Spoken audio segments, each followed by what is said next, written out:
to pop in today to say hello to you. I was just sitting here thinking, you know what? I'm going to read a little part of my story today. Many of you all know I published my story about a year ago, and I read a little bit of it as I was going through it, but I have yet to read my story from front cover to back. And so I'm going to just start from time to time reading a part of it just so I can get comfortable with it. I want to thank you all so much for your support, for everyone who purchased my story, for those who were able to read it, and then also for those who wrote reviews. I will tell you, it's amazing the power of a story and how it can really impact others. And so I'm just grateful that I had the opportunity to live through it, to get through it, and to share it with others to hopefully encourage and inspire them to never give up. And so I'm going to read a little part of my story from my book, Behind the Smile.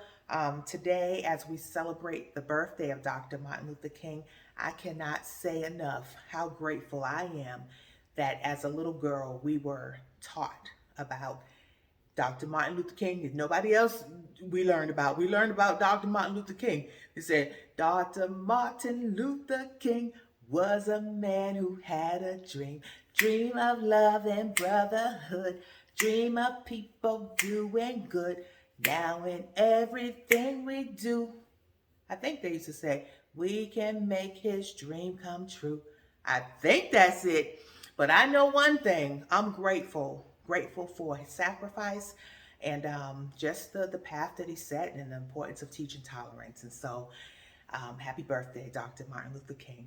So I'm gonna read a little part of my story. So this is my story again, Behind a Smile. And I'm just gonna read a page or two, if it's okay with you all.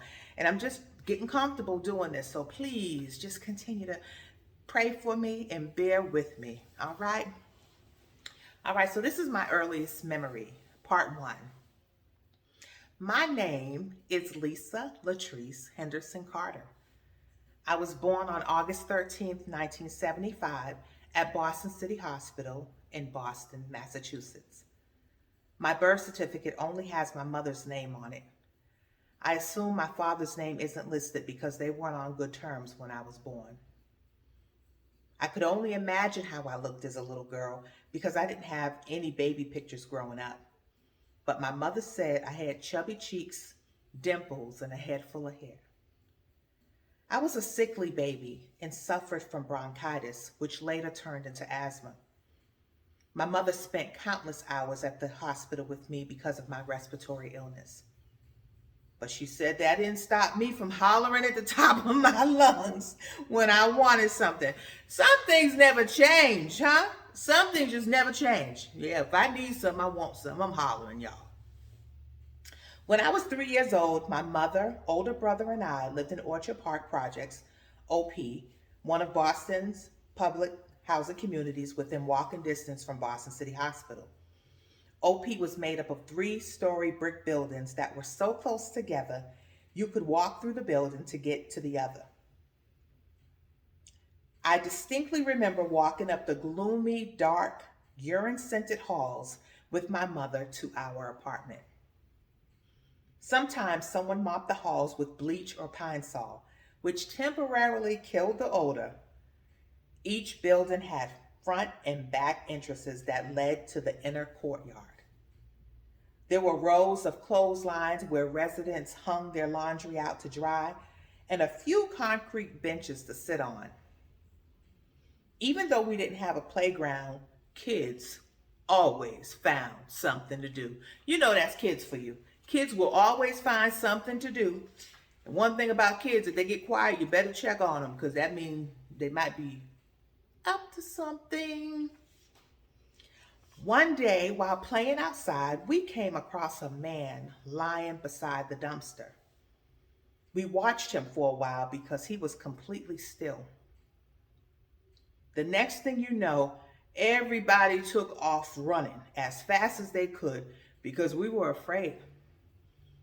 Growing up,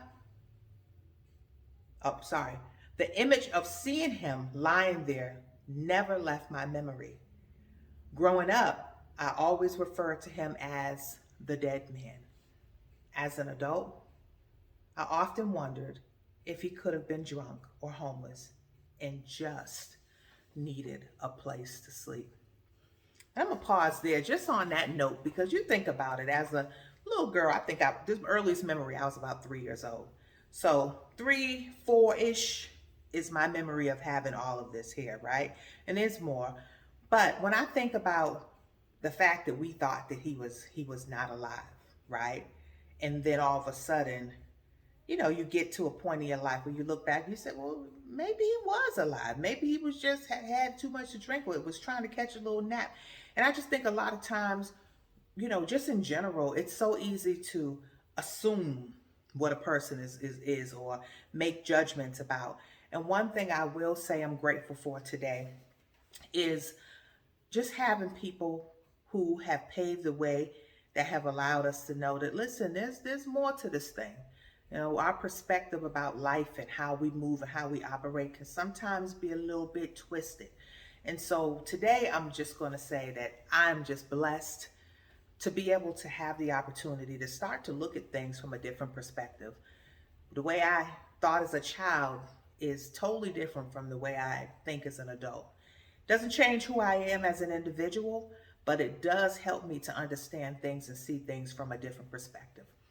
So as we move forward, let us try to be mindful that sometimes we just got to look at things from a different perspective. Things come our way that may throw us off our game, but even in that, there's something to be learned, even in that. And so today, I just want to say I love you all, and I'm so grateful for your support. And yeah, keep doing what you do. Whatever that dream is inside of your heart, that thing that God placed in you, let it do what it got to do. You got great things in you. Let them unfold. Let them be revealed to the world. All right? You have an amazing evening. Love you all so much. Take care.